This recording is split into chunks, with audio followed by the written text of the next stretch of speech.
Hi everyone, welcome to the channel Chemistry by Simran Khosla, where we are going to start a new series of approaching new questions. So we'll just make a habit of learning chemistry on the daily basis, and our motive will be to solve variety of questions on the daily basis from variety of chapters of our chemistry.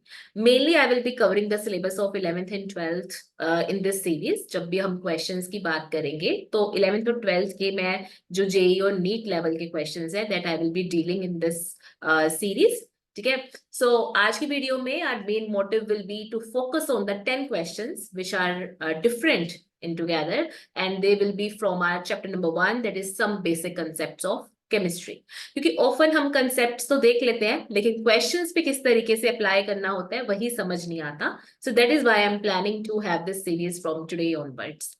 Okay then, so let me just share the screen with you all and here we are.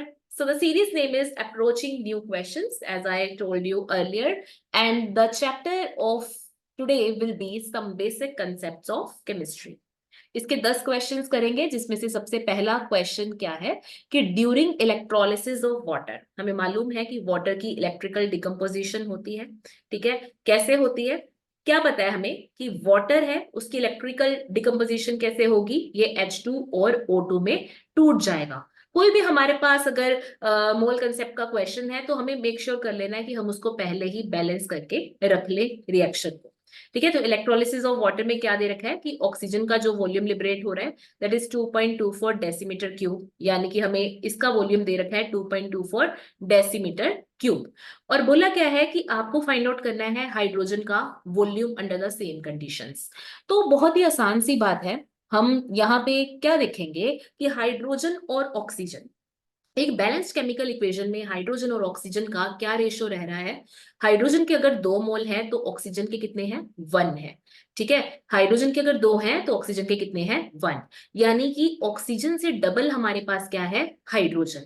Oxygen का अगर volume 2.24 decimetre cube है तो इसका अगर हम double कर दें तो students what we will be getting, we will be getting 4.48 decimetre cube. ये किसका होगा, हाइड्रोजन का। क्यों, क्योंकि ऑक्सीजन का अगर हम 1 मोल ले रहे हैं तो हाइड्रोजन का क्या होगा, almost double, that is 4.48 decimetre cube. And how are we solving, we are solving it on the basis of stoichiometry. Stoichiometry से हमने देखा कि क्या इसका रेशियो रह रहा है, 2:1 रह रहा है। तो यहां से हम यहाँ पे फाइंड आउट कर सकते हैं कि इसका वॉल्यूम कितना होगा। So our option is C option, that is 4.48 decimetre cube. किया क्या हमने, इलेक्ट्रोलिसिस ऑफ वाटर दिया हुआ था उसकी इक्वेशन लिखी, एक का वॉल्यूम दे रखा था दूसरे का फाइंड आउट करना था, बहुत आसान था, बैलेंस्ड केमिकल इक्वेशन से ये सवाल हो गया। अब हम दूसरा सवाल देखेंगे। दूसरा सवाल क्या है कि how many moles of lead, how many moles of lead 2 chloride will be formed from a reaction between 6.5 gram of PbO and 3.2 gram of HCl। तो ये इस रिएक्शन में क्या बोला गया है, इसमें ये बोला गया है कि पीबीओ और HCl का रिएक्शन हो रहा है कोई। ठीक है, सबसे पहले किसी भी क्वेश्चन को जब भी आपको एनालाइज करना है तो उसको पार्ट्स में करो। पीबीओ और HCl की अगर हम बात कर रहे हैं, ये दोनों मिलके क्या बना रहे हैं, PbCl2। और ये जो हाइड्रोजन और ऑक्सीजन है आपको मालूम है इसका क्या प्रोडक्ट बन सकता है, वाटर बन सकता है। ठीक है, क्या बोला गया है कि पीबीओ आपके पास 6.5 ग्राम है और HCl आपके पास कितना है, 3.2 ग्राम। What we have to find, we have to find out the number of moles of PbCl2। ये फाइंड आउट हमें करना है। कैसे करेंगे अब इसको देखेंगे हम बहुत अच्छे से। देखो, हमें इसके नंबर ऑफ मोल्स चाहिए। ठीक है, जब हमें मोल्स की फॉर्म में बात करनी है तो हमें इसका डेटा भी मोल्स की फॉर्म में ही चाहिए होगा। तो इसके नंबर ऑफ मोल्स कैसे फाइंड आउट करेंगे, बहुत आसान होता है। नंबर ऑफ मोल्स क्या होता है, नंबर ऑफ मोल्स कैसे फाइंड आउट करते हैं, गिवन मास अपॉन मोलिकुलर मास। तो सबसे पहले हम पीबीओ का मोलिकुलर मास फाइंड आउट करेंगे। पीबी का जो, पीबी यानी कि लेड, लेड का मास जो होता है दैट इज 207। ऑक्सीजन का कितना होता है, वी ऑल नो 16। इन दोनों को अगर आप प्लस करो 7 6 एंड इट विल बी 223।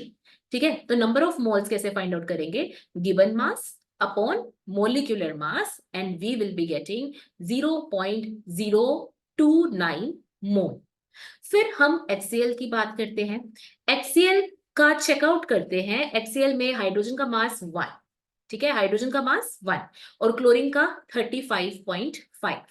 तो इसको अगर हम सॉल्व करें तो हमें मालूम है कि HCl का मास कितना होगा, 36.50। गिवन मास कितना है HCl का, गिवन मास है 3.2, मोलिकुलर मास कितना है 36.5। इन दोनों को सॉल्व करके क्या आया, 0.0876 मोल। ठीक है जी, अब हमें नंबर ऑफ मोल्स की फॉर्म में आइडिया मिल गया कि क्या डेटा दे रखा है क्या नहीं दे रखा। हमें PbCl2 का फाइंड आउट करना है। यहाँ पे एक कंसेप्ट आता है कि जब भी हमें प्रोडक्ट की क्वांटिटी चेक करनी है with the help of reactant, तो रिएक्टेंट कौन से वाला डिसाइड करेगा कि कितना प्रोडक्ट बनना है कितना नहीं, वो डिसाइड करेगा लिमिटिंग रिएजेंट। लिमिटिंग रिएजेंट का एक कंसेप्ट होता है कि जो हमारे पास कम क्वांटिटी में रिएक्टेंट होता है, ठीक है, जो लिमिटिंग रिएजेंट होता है वो हमारा प्रोडक्ट को डिसाइड करता है। तो इसको हम कैसे फाइंड आउट करेंगे students, let's move to the equation जो हमने लिखी थी। PbO plus HCl forms PbCl2 plus H2O। इसको बैलेंस आउट कर देंगे। PbO plus 2HCl will form PbCl2 plus H2O. Now we can see that the reaction is balanced. ठीक है जी, सो यहां पे हमें क्या नजर आ रहा है कि जो 1 मोल, अब हमारा मेन फोकस क्या है, मतलब मैं क्या किस चीज के लिए स्टेप्स कर रही हूँ, I am just finding out कि लिमिटिंग रिएजेंट क्या है, PbO है कि HCl है। ठीक है, तो आई विल जस्ट राइट कि 1 मोल PbO रिएक्ट्स विद कितने HCl, 2 मोल ऑफ HCl।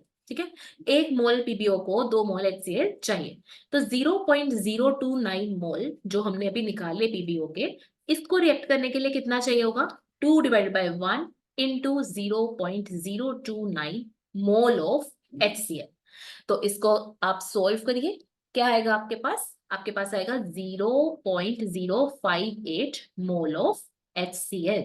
ठीक है, तो आपको ये दिख रहा है कि 0.029 मोल को रिएक्ट करने के लिए सिर्फ और सिर्फ 0.058 मोल HCl का चाहिए, जबकि हमारे पास दे कितना रखा है, 0.0876 मोल, इतना ही दे रखा है ना, 0.0876 मोल HCl का दिया हुआ है, लेकिन चाहिए कितना, 0.058।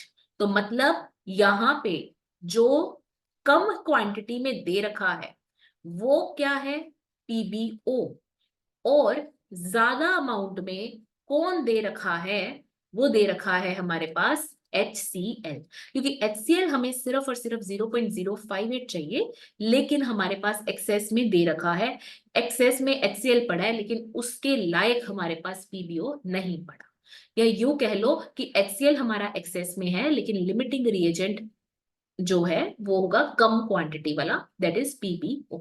ठीक है, तो लिमिटिंग रिएजेंट ही डिसाइड करेगा कि अब हमारा प्रोडक्ट क्या है। तो PbO और HCl में से PbO लिमिटिंग रिएजेंट है। अब हम इसके जरिए अपना क्वेश्चन प्रोसीड करेंगे। हम लिखेंगे कि 1 मोल PbO रिएक्ट करके 1 मोल PbCl2 का देता है, यही है, रिएक्ट करके कितना ही देता है, तो 0.029 मोल PbO कितना देगा, 0.029 मोल PbO देगा 0.029 मोल ऑफ PbCl2। तो ये हमारा सिंपल साइज का आंसर था कि 0.029 मोल क्या देगा ये PbCl2। तो यहाँ पे देखो 0.029 कहाँ पे है, ये रही हमारे पास बी ऑप्शन। ठीक है जी, तो लिमिटिंग रिएजेंट का यहाँ पे कंसेप्ट था, मोल्स की फॉर्म में बात की गई है तो मोल्स की फॉर्म में ही हमें आंसर फाइंड आउट करना है। अब क्वेश्चन नंबर 3 देखते हैं। क्वेश्चन नंबर 3 क्या है कि एन ऑर्गेनिक कंपाउंड, एक ऑर्गेनिक कंपाउंड है जिसका एम्पेरिकल और मोलिकुलर फॉर्मूला में 20% कार्बन, 6.7% हाइड्रोजन, नाइट्रोजन का ये कंटेंट और बाकी जो बचा हुआ है दैट इज ऑक्सीजन, ये हमें दे रखा है। तो जो हमें दे रखा है सबसे पहले तो हम उसको एनालाइज करके यहाँ पे टेबुलर फॉर्म में लिखेंगे कि क्या क्या हमें प्रोवाइड कर रखा है। आप पिछली स्क्रीन का स्क्रीनशॉट ले सकते हैं, मैं आपको डायरेक्टली लिखवा देती हूँ। कार्बन, हाइड्रोजन, नाइट्रोजन और ऑक्सीजन। कार्बन का कितना दे रखा है, कार्बन का दे रखा है 20%, ये देखिए कार्बन का कितना दे रखा है 20%, और हाइड्रोजन का दे रखा है 6.7%। तो सबसे पहले आप लिखो 20% दे रखा है कार्बन का, 6.7% किसका दे रखा है, हाइड्रोजन का। देन नाइट्रोजन कितना दे रखा है, नाइट्रोजन दे रखा है 46.7%, तो लिख दीजिए 46.7%। रेस्ट इज ऑक्सीजन, तो ऑक्सीजन कितना होगा 100 माइनस, ठीक है, आप 20 प्लस 6.7 प्लस 46.7 कर दीजिए, ठीक है। 100 माइनस ये सबको आप माइनस करके क्या आ जाएगा आपके पास 73, सॉरी ये इन सबको प्लस करके आएगा 73.4, और 100 में से 73.4 गए तो यू विल बी गेटिंग 26.60%, ठीक है। इसका मतलब क्या है कि अगर आपके पास 100 ग्राम का सैंपल है तो 20 ग्राम आपके पास कार्बन है, 6.7 ग्राम हाइड्रोजन है, 46.7 ग्राम नाइट्रोजन है, 26.60 ग्राम क्या है ऑक्सीजन है। तो ये हमारे पास एक क्वांटिटी आ गई है गिवन मास। मोलिकुलर मास का देखते हैं, कार्बन का मोलिकुलर मास 12, हाइड्रोजन का 1, नाइट्रोजन का 14 और ऑक्सीजन का 16। नंबर ऑफ मोल्स निकालेंगे, नंबर ऑफ मोल्स कैसे निकालेंगे, गिवन मास अपॉन मोलिकुलर मास। मैं एक के लिए बता देती हूँ, बाकियों के लिए आप कर सकते हैं। 20/12 will be equal to 1.66, 6.7 divided by 1 will be 6.7, 46.7 divided by 14 will be 3.33, then 26.60 divided by 16 will be 1.6625। एक बार आपके पास नंबर ऑफ मोल्स आ गए, इसके बाद आपको क्या करना है, सिंपलेस्ट रेशो फाइंड आउट करनी है। सिंपलेस्ट रेशो किस तरीके से आएगी, उसके लिए एक तरीका है कि आप जो भी इनमें से सबसे छोटी क्वांटिटी नजर आ रही है उससे डिवाइड कर दीजिए। सबसे छोटी quantity as we can see is this 1.66, ठीक है। तो अब आप सारी की सारी क्वांटिटीज को इससे डिवाइड कीजिए। 1.66 divided by 1.66 equals to 1, 6.7 divided by 1.66 is equal to 4, 3.33 divided by 1.66 will give us 2, then 1.66 अगर राउंड ऑफ करते हैं we are also getting 1। तो इन शॉर्ट जो हमारे पास इंपेरिकल फॉर्मूला है, इंपेरिकल फॉर्मूला क्या होता है, जो सिंपलेस्ट रेशो है कि एटम्स हमारे पास कितने हैं, ठीक है। तो कार्बन का 1, हाइड्रोजन का हमारे पास कितना है 4, नाइट्रोजन 2 और ऑक्सीजन का क्या है 1। तो ये हमारे पास क्या है इंपेरिकल फॉर्मूला आ जाता है। आगे हमने अभी ये फाइंड आउट किया है क्योंकि हमें ये बोला गया कि इंपेरिकल और मॉलिक्यूलर फॉर्मूला इसका सेम है इस कंपाउंड का, यानी जो इसका इंपेरिकल फॉर्मूला है वही मॉलिक्यूलर फॉर्मूला है। हमने इंपेरिकल फॉर्मूला फाइंड आउट कर लिया with the help of the given quantities की कितनी कितनी क्वांटिटी में ये है। आगे क्या बोला गया है कि on heating it yields ammonia living a solid residue, ठीक है। अगर हम इसी कंपाउंड को हीट करते हैं तो हमारे पास अमोनिया आता है, ठीक है। अमोनिया यील्ड करता है और उसके साथ साथ एक सॉलिड रेजिड्यू मिलता है। किसको हीट करते हैं ये देखना यहाँ पे होगा हमें कि किसको हीट करके हमें एक सॉलिड रेजिड्यू मिलता है। तो हमारे पास ये जो रेशो दे रखी है CH4N2 एंड यस O1, ये हमें चेकआउट करना है कि ये क्या हो सकता है, मतलब किस तरीके से ये अरेंज होगा। सॉलिड रेजिड्यू देता है, यहाँ से कोई खास इंफॉर्मेशन पता नहीं चल रही, आगे पढ़ना पड़ेगा। आगे देखते हैं, the solid residue gives a violet colour with dilute solution of alkaline copper sulphate. जो ये सॉलिड रेजिड्यू आता है ये फर्दर एल्कलाइन कॉपर सल्फेट के साथ एक वायलेट कलर का रेजिड्यू देता है। जब हमारे पास ऐसे आ रहा है स्टूडेंट्स तो हमें क्या देखना है यहाँ पे कि सॉलिड रेजिड्यू एक वायलेट कलर दे रहा है। एक्चुअल में यहाँ पे बात हो रही है बाईयूरेट टेस्ट की। बाईयूरेट टेस्ट बहुत इंपॉर्टेंट है। ये टेस्ट जो है वो C double bond O NH linkage को फाइंड आउट करने के लिए यूज किया जाता है। प्रोटीन्स में C double bond O NH की लिंकेज को फाइंड आउट करने के लिए, टू डिटेक्ट करने के लिए हम ये बाईयूरेट टेस्ट करते हैं, ठीक है। एक्चुअल में क्या होता है, एक्चुअल में ये है कि जो हमारे पास CH4N2O है इसको हीट करने के बाद हमारे पास बाईयूरेट बनता है। बाईयूरेट का फॉर्मूला क्या है, यहाँ पे NH2, ठीक है, यहाँ पे NH2 और यहाँ पे double bond O, then we are getting NH, again C double bond O and then we are getting NH2, ठीक है। इसको हम कॉपर 2 पॉजिटिव, क्योंकि एल्कलाइन कॉपर सल्फेट बोला है तो उसके साथ रिएक्ट करवाएंगे। यहाँ पे क्या आएगा कॉपर 2 पॉजिटिव। तो होता क्या है बेसिकली, कॉपर 2 पॉजिटिव के साथ ये एक कॉम्प्लेक्स बना लेता है। क्या कॉम्प्लेक्स बनाता है, ये हम 12th क्लास में देखते भी हैं, कोऑर्डिनेशन केमिस्ट्री में भी, कि किस तरीके से कॉम्प्लेक्सेस वगैरह बनते हैं, but this is not our matter of discussion right now. तो मैं आपको एक नॉर्मल सा आइडिया दे रही हूँ, आपको ये सब सिर्फ एक एक्स्ट्रा इंफॉर्मेशन पे दे रही हूँ। आपको सिर्फ ये पहचानना था कि बाई यूनिट टेस्ट जो देता है, ठीक है, वो किसकी वजह से आता है, तो वो मैं अभी आपको एक्सप्लेन करूंगी। आप जस्ट एक बार देखिए, यहाँ पे CONH2 आ गया। एक्चुअल में इस कॉम्प्लेक्स की वजह से वायलेट कलर आता है। कैसा कलर आता है? वायलेट कलर आता है।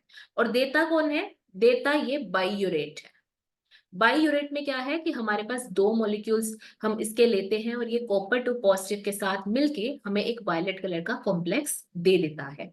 ठीक है, इसी का एक सॉलिड रेजिड्यू होता है। इसको जब हम एल्कलाइन कॉपर सल्फेट के साथ मिक्स करते हैं तो हमारे पास वायलेट कलर का कॉम्प्लेक्स आ जाता है।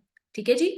और अब हम इससे इन्फर करते हैं, अब हम थोड़ा सा बैक चलते हैं, ये जो बाईयूरेट टेस्ट मिल रहा है ये किस वजह से मिल रहा होगा? एक्चुअली में ये मिल रहा होगा NH2CONH2 की वजह से। ये हमारे पास यूरिया है, ठीक है, हमारे पास फॉर्मूला आया था ना अभी इंपेरिकल में, CH4N2O। एक्चुअल में वो ये यूरिया ही है। ये यूरिया को जब हम हीट करते हैं तो हमारे पास बाईयूरेट का एक सॉलिड कॉम्प्लेक्स बनता है। ये सॉलिड कॉम्प्लेक्स जब कॉपर टू पॉजिटिव के साथ रिएक्ट करता है तो हमें वायलेट कलर का कॉम्प्लेक्स देता है, जहां से हम C डबल बॉन्ड ONH का अंदाजा लगाते हैं। Clear that? इस तरीके से हमने क्या आइडेंटिफाई किया कि जो हमारे पास कंपाउंड है वो क्या है? यूरिया है, दैट इज NH2CONH2। ठीक है, CONH की लिंकेज से ही हमारे पास एक वायलेट कलर का आता है, और ये CONH की लिंकेज को ही डिटेक्ट करने के लिए ये टेस्ट हम देखते हैं। क्वेश्चन को हम अच्छे से समझते हैं कि किस तरीके से किया है। क्वेश्चन में हमारे पास 20% कार्बन, 6.7% हाइड्रोजन, 46.7% नाइट्रोजन और बाकी ऑक्सीजन था। वहां से हमने इंपेरिकल फॉर्मूला फाइंड आउट कर लिया। इंपेरिकल और मॉलिक्यूलर फॉर्मूला दोनों के दोनों सेम थे। हमने यहाँ से ये देखा कि एक सॉलिड रेजिड्यू मिलता है, और उस सॉलिड रेजिड्यू की ये कैरेक्टरिस्टिक है कि वो फर्दर एल्कलाइन कॉपर सल्फेट के साथ रिएक्शन करके एक वायलेट कलर का कॉम्प्लेक्स देता है। तो वहां से हमने एक अंदाजा लगाया कि बाईयूरेट का ही इस तरीके का टेस्ट आता है, और बाईयूरेट को बनाने के लिए कौन सा कंपाउंड रिस्पॉन्सिबल है? That is urea. तो यूरिया हमने ऑप्शन जो थी वो ई टिक कर दी। ठीक है जी। अब हम आगे चलते हैं। फोर्थ क्वेश्चन, ये बहुत इजी सा क्वेश्चन है, इंपेरिकल फॉर्मूला इसमें फाइंड आउट करना है। तीन तरीके के हमें एलिमेंट्स दे रखे हैं, कार्बन, हाइड्रोजन और ऑक्सीजन। तो कार्बन, हाइड्रोजन और ऑक्सीजन। कार्बन कितना दे रखा है? 38.7%। हाइड्रोजन दे रखा है 9.67। ऑक्सीजन दे रखा है 51.62। ये हमें यहाँ पे दे रखा है। इस सबको हम ये बोल सकते हैं कि अगर परसेंटेज में बात की गई है या ग्राम्स में बात की गई है वो एक ही बात है। परसेंटेज का मतलब क्या है कि 100 ग्राम में से 38.71 कार्बन है, 9.67 हाइड्रोजन है, 51.62 क्या है हमारे पास? ऑक्सीजन है। तो ये हमें क्वांटिटीज दे रखी है। अब हम इनका मोलिकुलर मास लिख लेते हैं। कार्बन का 12, हाइड्रोजन का 1, ऑक्सीजन का 16। नंबर ऑफ मोल्स कैसे फाइंड आउट करेंगे? गिवन मास अपॉन मोलिकुलर मास, इसको डिवाइड कीजिए। What will you get? 38.71 divided by 12। Find out क्या आएगा? कैलकुलेट करो। The answer will be 3.22। फिर 9.67 which is the given mass of hydrogen divided by molecular mass of hydrogen will give you 9.67। Oxygen का क्या है? 51.62 divided by 16 will give you 3.22। अब हमारे पास ये आ गया है, इसकी सिंपलेस्ट रेशियो फाइंड आउट करेंगे। 3.22 divided by 3.22 that will be 1। 9.67 divided by 3.22 that will be 3। 3.22 divided by 3.22 divided equal to 1। क्यों कर रहे हैं? क्योंकि हमें सिंपलेस्ट डिजिट से करना होता है। सो इट विल बी 131। अब हम ये देखेंगे कि यहाँ पे इसकी सिंपलेस्ट रेशियो बन के फॉर्मूला क्या आ रहा है। So this will be CH3O, क्योंकि हाइड्रोजन के 3 है, कार्बन का 1 है और ऑक्सीजन का भी क्या है? 1 है। सो it will B CH3O। Clear that? Next question, fourth question के ऊपर, फिफ्थ क्वेश्चन के ऊपर हम आ रहे हैं। फिफ्थ क्वेश्चन क्या है कि 100 ml of PH3 on decomposition produced phosphorus and hydrogen। तो PH3 है। इसका अगर हम डिकम्पोजिशन करवाते हैं तो हमारे पास फॉस्फोरस और हाइड्रोजन आता है। फॉस्फोरस P4 की फॉर्म में एग्जिस्ट करता है, हाइड्रोजन H2 की फॉर्म में एग्जिस्ट करता है। तो हम इसको उस अकॉर्डिंगली क्या करेंगे, बैलेंस कर लेंगे। So it will be 6। Now we all know कि P4 सॉलिड होता है, hydrogen is a gas, phosphine is also a gas. हमें इसका दे रखा है वॉल्यूम, ठीक है, कि 100 ml जो PH3 है वो फोस्फीन और हाइड्रोजन देता है। हमें क्या फाइंड आउट करना है, वॉल्यूम। अब जाहिर सी बात है वॉल्यूम किसका होगा, गैसेस का होगा। सॉलिड तो वैसे ही वहां पे पड़ा हुआ है, ठीक है, सेटल डाउन हो गया है। तो हम गैसेस की बात कर रहे हैं कि अगर पहले एक सिस्टम में हमारे पास 100 ml की गैस थी, तो अब हमारे पास कितना ml हो गया। ठीक है, मान लो हमारे पास बढ़ गया वॉल्यूम, तो कितना बड़ा है, या अगर कम हो गया तो कितना कम हुआ है, वो हमें बताना है। ठीक है जी। तो इसको फाइंड आउट करने के लिए एक टेक्निक है कि सबसे पहले आप रिएक्शन को बैलेंस कीजिए। लिखो यहाँ पे स्टोक्योमेट्री के अकॉर्डिंगली कि हमारे पास अगर 4 ml PH3 है, 4 ml PH3 है, तो वो कितने ml H2 दे रहा है, ये दे रहा है 6 ml H2। Clear, 4 ml PH3 6 ml H2 के दे रहा है। तो 1 ml PH3 कितना देगा, 1 ml PH3 will give us 6 divided by 4 ml of H2। फिर 100 ml of PH3 कितना देगा, 100 ml देगा 6 divided by 4 into 100, यानी कि what will we get, it will be 6 by 4 into 100, 2 के टेबल पे कट कर रहे हैं हम। So we will be getting 3 into 50, that is 150 ml of H2। हम क्या देख रहे हैं कि पहले सिर्फ सिस्टम में 100 ml PH3 था, ठीक है, पहले हमारे पास क्या था, 100 ml PH3। अब रिएक्शन होने के बाद वॉल्यूम बढ़ के कितना हो गया है, 150 ml ऑफ H2। रिएक्शन के बाद 150 ml ऑफ H2 हो गया है, पहले कितना था, 100 ml ऑफ PH3। मतलब इंक्रीज आया वॉल्यूम में, ओवरऑल चेंज हुआ। कितना चेंज हुआ वो हमें चेकआउट करना है। So increase in volume will be 150 ml divided by 100 ml will give us 50 ml of H2। तो हमारे पास क्या आ जाएगा, 50 ml of H2। तो इस तरीके से हमें वॉल्यूम का चेंज फाइंड आउट करना था। सारा का सारा जो खेल है वो स्टोक्योमेट्री का होता है, इसलिए स्टोक्योमेट्री को ध्यान से देखना है। Okay ji, okay, let's move to the question number 6। Six question क्या है, 10 gram of hydrogen, 10 gram hydrogen है और 64 ग्राम क्या है, ऑक्सीजन है। इनको हमने फिल किया एक स्टील की वेसल में और देन एक्सप्लोड हो गया, वाटर प्रोड्यूस हुआ इस रिएक्शन में। तो कैसे देखेंगे, हाइड्रोजन और ऑक्सीजन ये दोनों मिलके क्या दे रहे हैं, H2O। ठीक है, हाइड्रोजन कितना है, 10 ग्राम, और ऑक्सीजन कितना है, 64 ग्राम। We don't know about water, and this we have to find out कि नंबर ऑफ मोल्स कितने हैं। नंबर ऑफ मोल्स हम तभी फाइंड आउट करेंगे अगर हमारे पास रिएक्शन जो है वो बैलेंस हो, और बैलेंस के अलावा हमारे पास ये डेटा मोल्स में दे रखा है। तो सबसे पहले हमारा काम क्या है, इसके number of moles find out करने।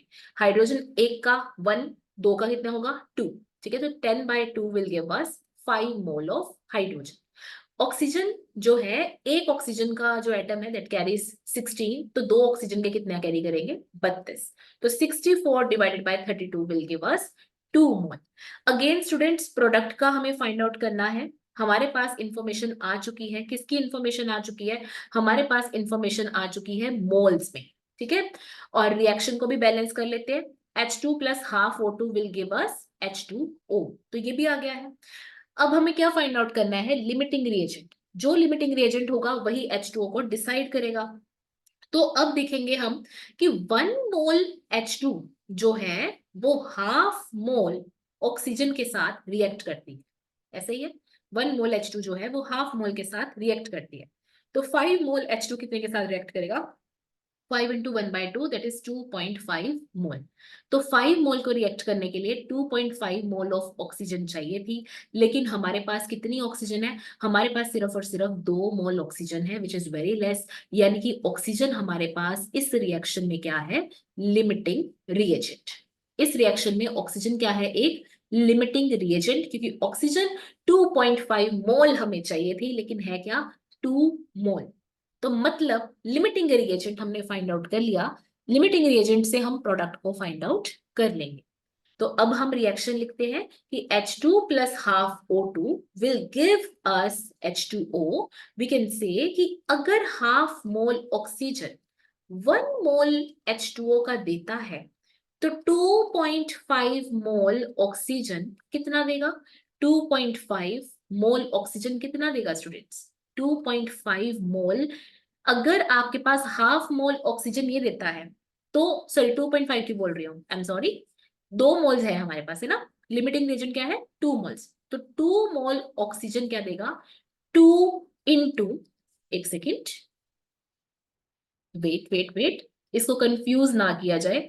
हम ऐसे करते हैं, हाफ मोल से पहले 1 मोल का डेटा निकालते हैं। तो 1 मोल का डेटा कैसे निकालेंगे?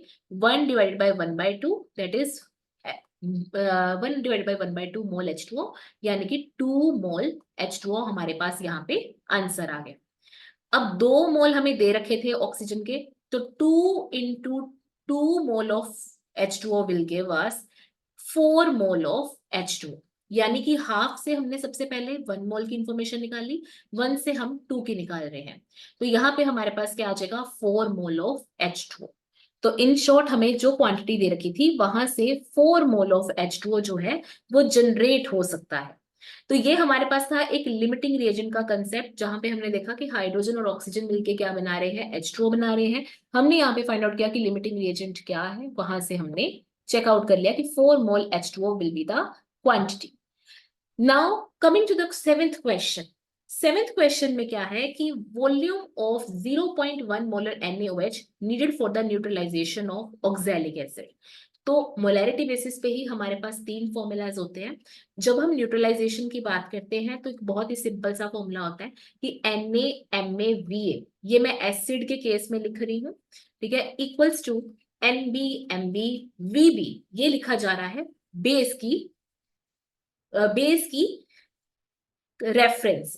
सो अगर हम यहाँ पे एसिड की बात करें, एसिड हमारे पास क्या है? Oxalic acid. ऑक्सैलिक एसिड का जो हमारे पास एन फैक्टर है दैट इज बेसिकली 2।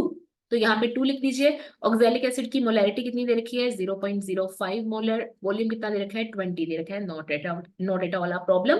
अब हम बात करते हैं बेस की। NaOH में हमारे पास बेसिसिटी कितनी दे रखी है? 1 दे रखी है। एंड इसमें मोलैरिटी है 0.1। वॉल्यूम जो है वो हमें फाइंड आउट करना है कि कितना वॉल्यूम चाहिए होगा इसको न्यूट्रलाइज करने के लिए।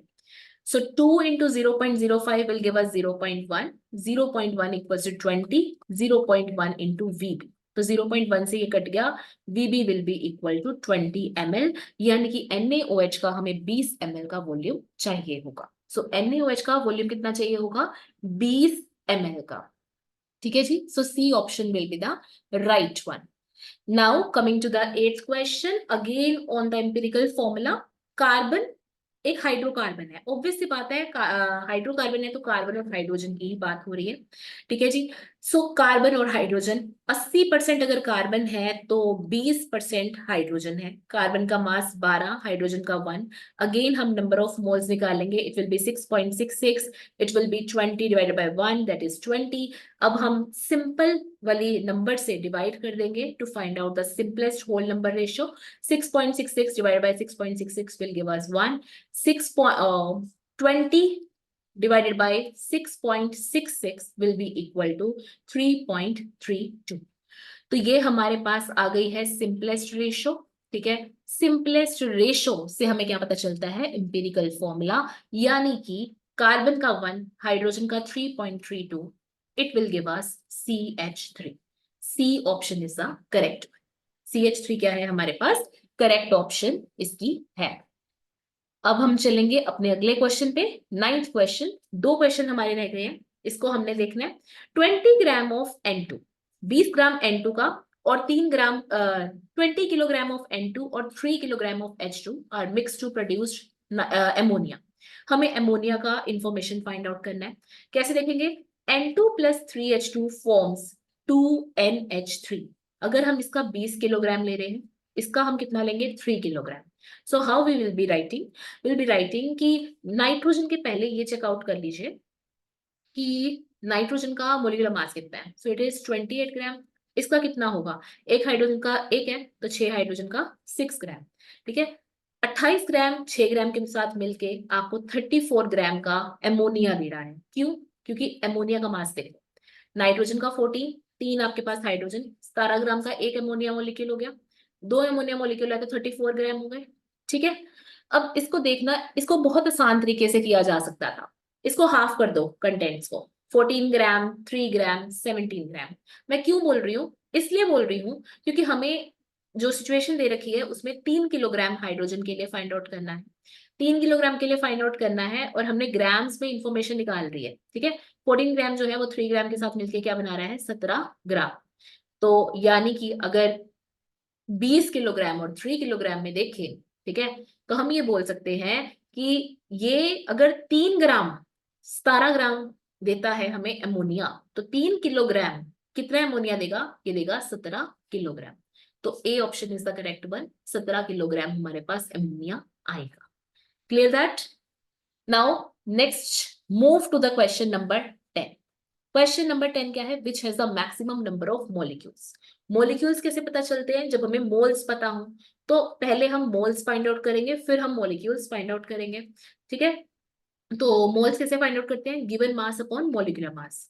तो गिवन मास CO2 का दे रखा है 44 ग्राम, CO2 का मॉलिक्यूलर मास भी कितना होता है, 44 ग्राम पर मोल।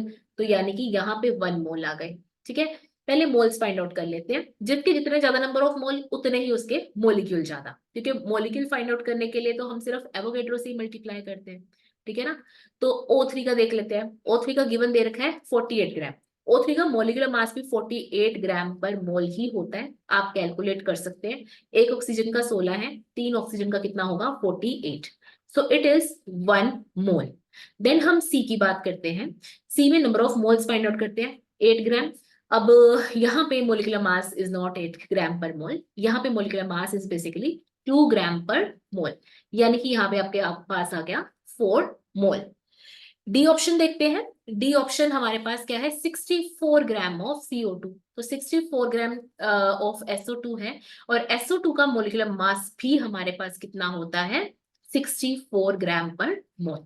तो यानी कि आप ये देख सकते हैं कि तीनों की तीनों ऑप्शन में ही number of moles was same, number of moles was same, 1 mole 1 mole 1 mole, तीनों में ही सेम था।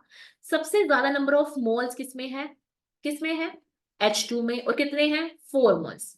तो हमें मॉलिक्यूल्स फाइंड आउट करने की जरूरत ही नहीं, क्योंकि मॉलिक्यूल्स भी कैसे फाइंड आउट करते हैं, Na के साथ मल्टीप्लाई करके, ठीक है। जब इसमें Na मल्टीप्लाई कर रहे हो तब भी आपके पास C के ही सबसे ज्यादा आएंगे, तो C के नंबर ऑफ मोल सबसे ज्यादा है, नंबर ऑफ मोल ज्यादा है तो मॉलिक्यूल्स भी ऑटोमेटिकली ज्यादा होंगे, तो C option is the correct one. Clear that? तो ये हमने 10 क्वेश्चंस किए हैं। अलग अलग क्वेश्चन सीरीज में मैं आपको इसके कंसेप्ट्स नहीं बता रही हूँ, बिकॉज ये हम प्रॉपरली क्वेश्चन बेस्ड अप्रोच से ही सीरीज रख रहे हैं, जिसमें हम अलग अलग क्वेश्चंस के ऊपर अपनी नॉलेज लगाएंगे, ठीक है। तो डेली बेसिस पे ये सीरीज हुआ करेगी। आई होप आपको समझ आया होगा, और अगर कोई भी डाउट है you can ask in the comment box, you are always welcome to ask your doubts over there, I will be more happier to answer your doubts. Okay then, bye bye, take care, see you in the next video, bye bye, and yes, bye.